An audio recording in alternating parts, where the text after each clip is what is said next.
নমস্কার, দ্বাদশ শ্রেণীর ছাত্রছাত্রীদের স্বাগত জানাই। আমি আজকে তোমাদের ভাষা তত্ত্ব যে প্রথম চ্যাপ্টারটা শুরু করেছিলাম, অর্থাৎ ভাষা বিজ্ঞান ও তার বিভিন্ন শাখা, সেটা নিয়েই আলোচনা করব।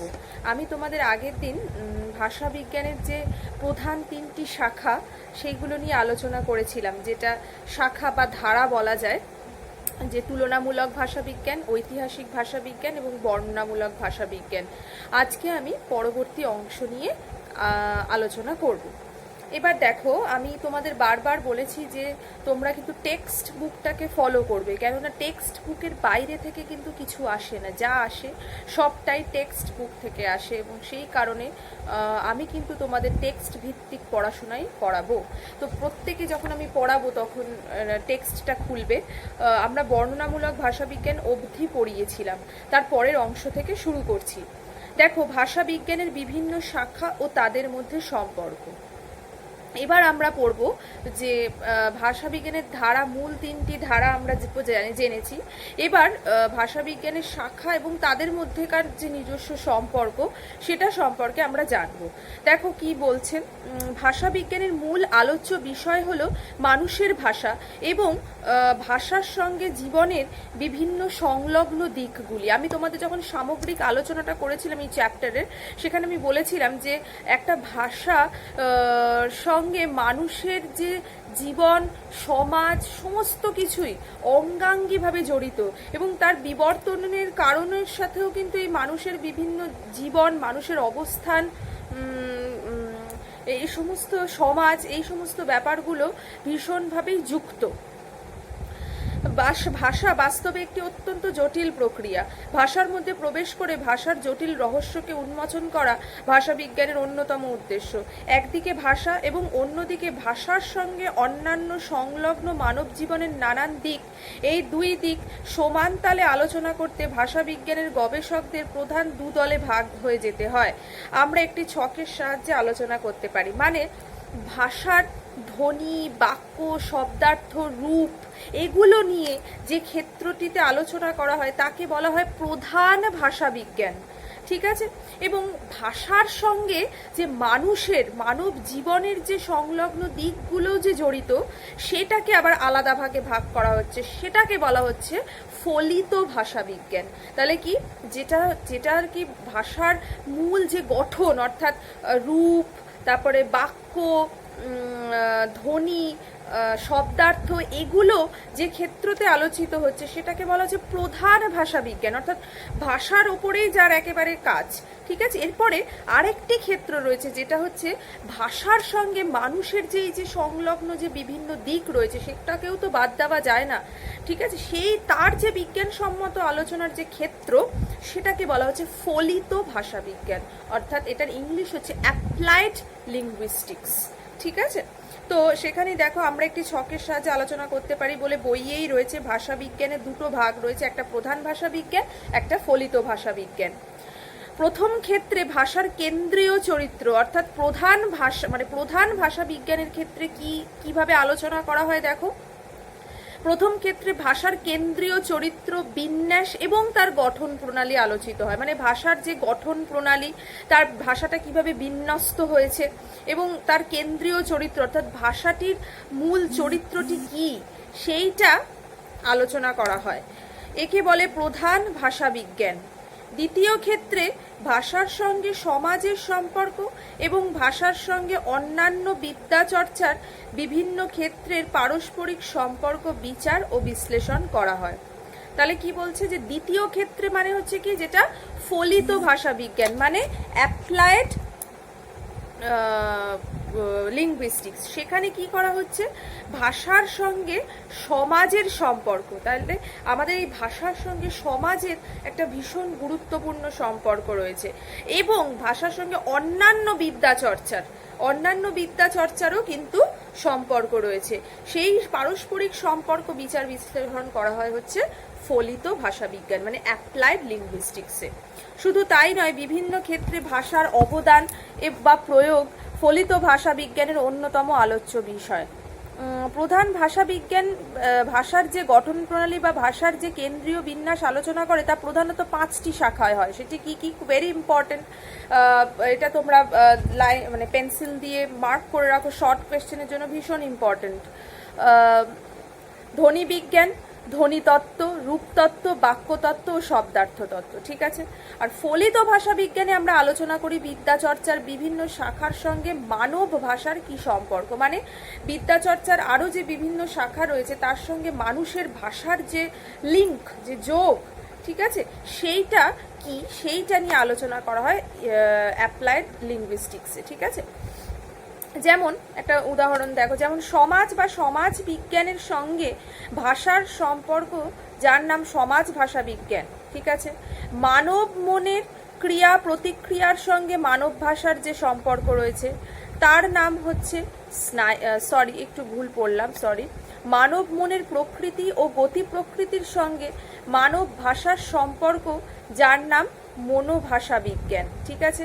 মানব মনের সঙ্গে, মানে মানব মনের প্রকৃতি গতি প্রকৃতির সঙ্গে যে মানুষের ভাষার যে রিলেশন, ঠিক আছে, সেটাকে বলা হচ্ছে মনোভাষা বিজ্ঞান। আবার আমাদের মস্তিষ্কের গঠনের সঙ্গেও আমাদের কিন্তু ভাষার ওপর তার প্রভাব বিস্তার করে। তো মানব মস্তিষ্কের অত্যন্ত জটিল গঠনের ও তার ক্রিয়া প্রতিক্রিয়ার সঙ্গে মানব ভাষার সম্পর্কের নাম হচ্ছে স্নায়ু ভাষা বিজ্ঞান।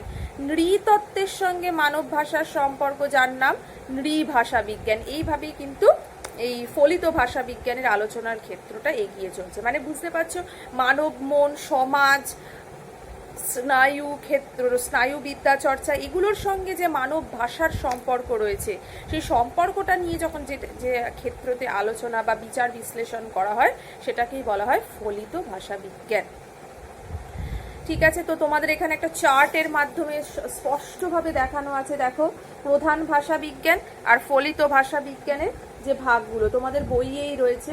এটা কিন্তু খুব ভালো করে মুখস্থ করে রাখবে, ঠিক আছে। প্রধান ভাষা বিজ্ঞানের শাখাগুলোর আলোচনা পরবর্তী চ্যাপ্টারগুলোতে রয়েছে। আমি তোমাদের এটা একদম ফার্স্ট দিনই বলেছিলাম যে পরের যে চ্যাপ্টারগুলো রয়েছে সেগুলো প্রধান ভাষা বিজ্ঞান নিয়েই রয়েছে। তাই এই যে ফার্স্ট চ্যাপ্টারের যে শেষাংশটা পুরোটাই ফলিত ভাষা বিজ্ঞান নিয়েই আলোচিত হয়েছে, কারণ ফলিত ভাষা বিজ্ঞানের আলোচনা এর পরবর্তী চ্যাপ্টারগুলোতে আমরা কিন্তু আর পাবো না। তো সেই কারণে এখানেই কিন্তু বিস্তারিত আলোচিত হয়েছে। দেখো, ফলিত ভাষা বিজ্ঞান বলে প্রথম যে শাখার কথা রয়েছে সেটা হচ্ছে সমাজ ভাষা বিজ্ঞান। ভাষা কিভাবে সমাজে কাজ করে এবং সমাজ কিভাবে ভাষার উপর প্রভাব বিস্তার করে, ঠিক আছে। মানে সমাজ একটা অত্যন্ত গুরুত্বপূর্ণ বিষয় আমাদের বেড়ে ওঠার ক্ষেত্রে, আমাদের ভাষার ব্যবহারের ক্ষেত্রে, সমস্ত কিছুর জন্য সমাজ ভীষণইভাবে গুরুত্বপূর্ণ এবং সমাজ আমাদের সমস্ত কিছুর ওপর ভীষণভাবে প্রভাব বিস্তার করে। তো ভাষা কিভাবে সমাজে কাজ করে, সমাজে ভাষা কিভাবে কাজ করছে এবং সমাজ আবার কিভাবে ভাষার ওপর প্রভাব বিস্তার করছে, ভাষা বিজ্ঞানের এই শাখাটিতে এটাই কিন্তু আলোচনা করা হয়, ঠিক আছে। তো এক কথায় বলা যেতে পারে যে সমাজ ভাষা বিজ্ঞান হলো ভাষা এবং সমাজের পারস্পরিক সম্পর্কের বিষয়, মানে নিজেদের মধ্যেকার যে সম্পর্কের বিষয় সেটাই হচ্ছে ভাষা বিজ্ঞান। মানব সমাজের বাইরে ভাষার কোনো অস্তিত্ব নেই। সমাজে বিভিন্ন জাতির ও বিভিন্ন শ্রেণীর মানুষের মধ্যে ভাষা ব্যবহারের ভিন্নতা। তাহলে দেখো, সমাজে বিভিন্ন জাতির মানুষ বিভিন্ন রকম ভাষা ব্যবহার করছে, বিভিন্ন শ্রেণীর মানুষ বিভিন্ন রকমের ভাষার ব্যবহার করছে। এক্ষেত্রে আমি একটু বলে রাখি, তোমরা কিন্তু সমাজ ভাষা এবং দ্বিভাষা এটা ক্লাস 11-এই পড়েছো, আমি তোমাদের পড়িয়েছি যে সমাজ আমাদের ওপরে অনেকভাবে প্রভাব বিস্তার করে। যেমন আমি কোথায় দাঁড়িয়ে রয়েছি, আমার সামাজিক অবস্থান কোথায়, আমার পেশাটা কি, তার সাথে সাথে আমাদের কিন্তু ভাষার যে ব্যবহারের যে পরিবর্তন সেটা কিন্তু আমরা দেখতে পাই, আমাদের ওপর প্রভাব বিস্তার করে। দেখো, নারী পুরুষের মধ্যে ভাষা ব্যবহারের ভিন্নতা, নারী এবং পুরুষের ভাষা ব্যবহারের মধ্যেও লক্ষণীয় কিছু পার্থক্য কিন্তু রয়েছে। আবার অঞ্চল ভেদে অঞ্চলও কিন্তু, মানে আমার অবস্থানটা কোথায়, আমি কোথায় বসবাস করছি তার উপরেও কিন্তু ভাষার প্রভাব বিস্তার করছে। পেশা মানে হচ্ছে প্রফেশন, বাই প্রফেশন আমাদের প্রফেশন সেটার ওপর, বা জীবিকা আমাদের যেটার ওপর, সেটার সাথে কিন্তু তার উপরে ভাষা প্রয়োগের একটা প্রভাব কিন্তু রয়েছে। যেমন ধরো একজন শিক্ষিকা এবং একজন ব্যবসায়ী, তার শিক্ষক বা শিক্ষিকা এবং ব্যবসায়ীর ভাষার যে ব্যবহার, তার মধ্যে তুমি পার্থক্য একটা আলাদা করে ঠিক নির্ণয় করতে পারবেই। তার মানে কি, তার পেশাও কিন্তু তার মানে সামাজিক পরিচয়, ঠিক আছে? তো সেটাও কিন্তু প্রভাব বিস্তার করছে ভাষার ব্যবহারের ক্ষেত্রে। তাহলে এই সমস্ত আলোচনাগুলোই কিন্তু সমাজ ভাষা বিজ্ঞানের আলোচ্য বিষয়, এবং এগুলো কিভাবে প্রভাব বিস্তার করছে সেইটা বিজ্ঞানসম্মতভাবে কিন্তু বিচার বিশ্লেষণ করা হয় সমাজ ভাষা বিজ্ঞানে। দেখো, সমাজ ভাষা বিজ্ঞানের 3টে মূল ভাগ রয়েছে, ভেরি ইম্পর্টেন্ট: বর্ণনাত্মক সমাজ ভাষা বিজ্ঞান, পরিবর্তমান সমাজ ভাষা বিজ্ঞান, প্রয়োগমূলক সমাজ ভাষা বিজ্ঞান। আচ্ছা, বর্ণনাত্মক সমাজ ভাষা বিজ্ঞান প্রধানত ভাষা বৈচিত্র্যের ওপর গুরুত্ব আরোপ করে। তাহলে কি বলছে, যে বর্ণনাত্মক সমাজ ভাষা বিজ্ঞান কি করছে, ভাষা বৈচিত্র্যের ওপর গুরুত্ব আরোপ করছে। 3টে ভাষা বিজ্ঞান নিয়ে এবার আমরা শর্টে আলোচনা করব। দেখো, ভাষার বক্তা, ভাষার বিশেষ রূপ, শ্রোতা, ভাষা ব্যবহারের বিশেষ কারণ, এসব প্রশ্নই কিন্তু বর্ণনাত্মক সমাজ ভাষা বিজ্ঞানের প্রধান বিবেচনা করবার বিষয়।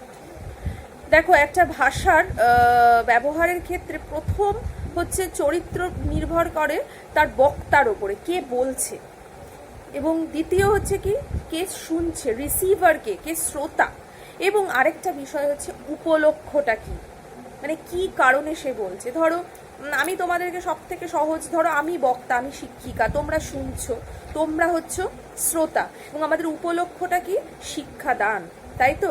সেই কারণে আমার ভাষা অনেক সুগঠিত, অনেক মার্জিত, অনেক কি বলবো, অনেক সাহিত্য রস সম্পন্ন। তো সেটা কিন্তু আমি সাধারণ সময়ে যখন কথাবার্তা বলছি, তখন হয়তো এতটাও সুগঠিত আমার ভাষা থাকে না।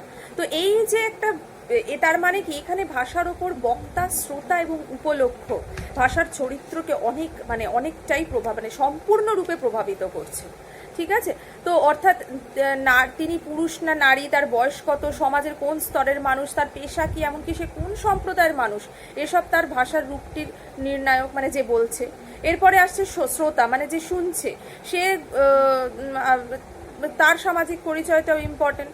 আমরা সহজেই দেখতে পাই যে গুরুজনদের সাথে আমরা যেভাবে কথা বলি, সমবয়সী বা বয়স কনিষ্ঠের সাথে সেভাবে আমরা কথা বলি না, যেটা আমি তোমাদের এক্ষুনি বলছিলাম, ঠিক আছে? তো ধরুন আমাদের এভাবেই কিন্তু পাল্টে যেতে থাকে। তৃতীয় যেটা মাত্রা, সেটা হচ্ছে উপলক্ষ্য বা সেটিং, ঠিক আছে? অর্থাৎ পরিস্থিতি বা পরিপ্রেক্ষিত অনুযায়ী ভাষা কিন্তু ব্যবহার পাল্টে যেতে থাকে। যেমন সভা সমিতিতে ভাষা, শ্রেণীকক্ষের ভাষা, ঝগড়ার ভাষা, আইনের ভাষা, খবরের কাগজের ভাষা, এগুলো সবই কিন্তু আলাদা আলাদা, যেহেতু পরিস্থিতি আলাদা, উপলক্ষ্য, তাই ভাষাও কিন্তু আলাদা, এইভাবে বদলে যাচ্ছে অঞ্চল ভেদে, ঠিক আছে?